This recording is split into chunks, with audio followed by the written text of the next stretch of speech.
From Portal references to a full-on pizza conspiracy. Today we're going to be taking a look at some Easter eggs of Black Mesa, the Half-Life 1 remake. Last week I released a video taking a look at the history of Black Mesa, which you should definitely check out by the way. I will try not to simply cover Easter eggs that were taken from Half-Life 1, and instead go through the ones uniquely added in this remake. So let's get right into it. Also, it's much appreciated if you consider subscribing.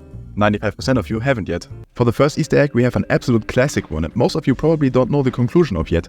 At the beginning of Black Mesa, you can find this purple hat. This Easter egg isn't particularly hidden, especially since it has an achievement tied to it. Your goal is to take it to the end of the game. What few of you probably know is that this achievement was extended after the release of Zen, since the ending used to be jumping into the portal in Nandacore.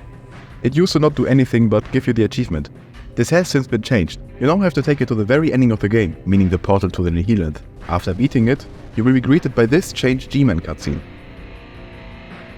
Gordon Freeman in the flesh. Or rather, in the hazard suit. I took the liberty of relieving you of your weapons. Most of them were government property. You also unlock this cute post-credit scene, which I haven't seen many people talk about.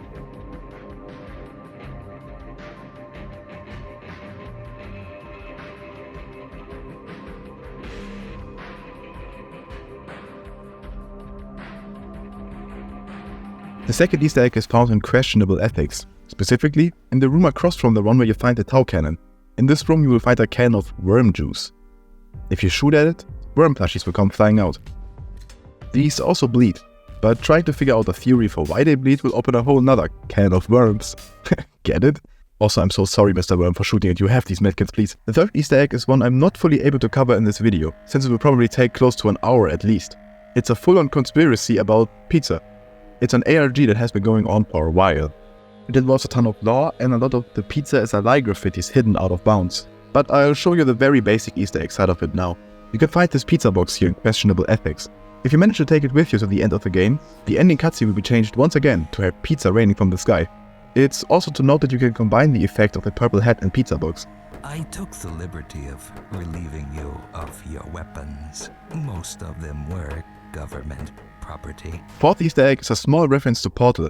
Have you ever wondered how the assassins managed to jump from such high ledges without it having any effect on them? Well, if you take a closer look at them in Black Mesa, you will find that they are wearing the same long fall boots that Shell is wearing in Portal 2. A pretty cool reference. At the beginning of the game, you will find these three scientists. They talk about a reproduction of a certain experiment. If you read between the lines, you will notice that it's a reference to the argument of Black Mesa being low effort due to simply being a remake. Listen to it, perhaps you'll find the parallels yourself. That experiment is single-handedly responsible for inspiring my career in science. How much recognition do you think you're going to get for reproduction, though? You should focus on inventing something new and unique. He does have a point. Oh, but this is more than a replication, I assure you. For one, it shows how far our field has come since the original study was published, and to say nothing of the modern perspective necessary to monitor its influence. I mean, combined with today's technology, I've recreated... I can't stand to hear another word of this malarkey. In the beginning of Zen, if you no-clip out of bounds, you can find a rover on a floating rock. It looks very similar to the Mars Exploration rover, the Opportunity rover to be exact. This next Easter egg is right at the beginning of the game. It's what the security guard says. Aw man, you cut the ponytail. Sellout. This is a reference to the Gordon Freeman model of Half-Life 1 having a tiny ponytail. The Gordon Freeman of Black Mesa seems to have cut it, which makes sense given he doesn't seem to have it in Half-Life 2. I have a funny personal anecdote about this. I first played Black Mesa like 10 years ago. I was literally like 10 or 11 years old then. Some of you may know dass meine Muttersprache eigentlich Deutsch ist. While I was pretty good in English, I wasn't anywhere near fluent, and for some reason I believed this to be some kind of saying in English about being late. I thought saying you cut the ponytail referred to missing the deadline or something, which make of that what you will, I just thought it's pretty funny. At the start of the Interloper chapter, where you first see the Vortigaunt village, you're able to no-clip behind it and see the small setup. Honestly, it looks pretty comfortable.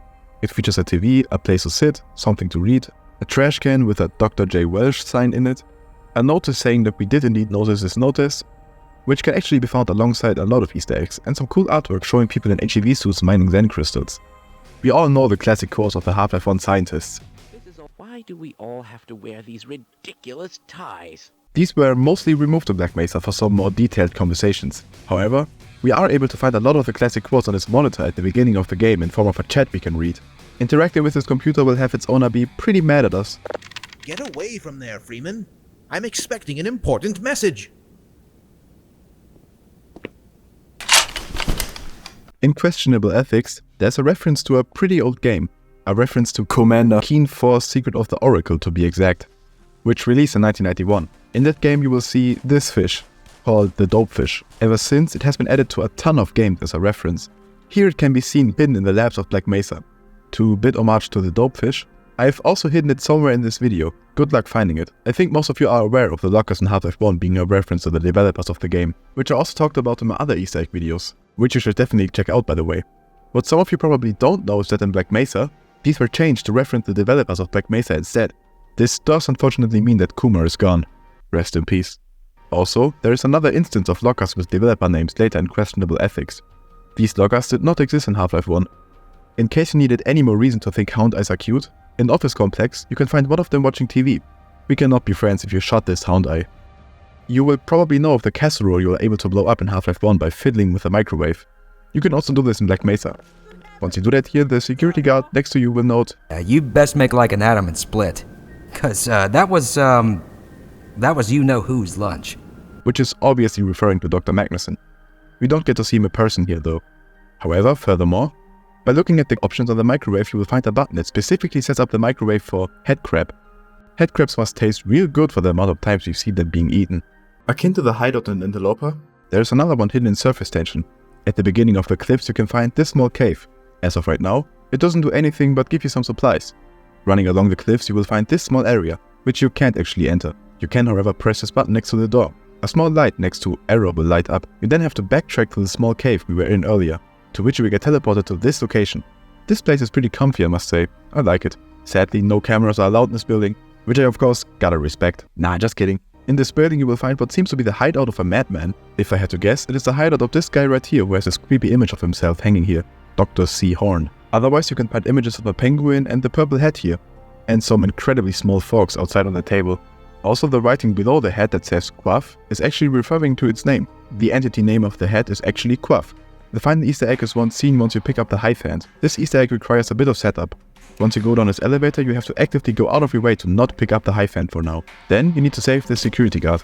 Once he's safe and nearby, pick up the hive hand and make him watch. There are a couple of comments he'll have for you once you put on the hive hand. My God! If I find a camera, you are so doing that again.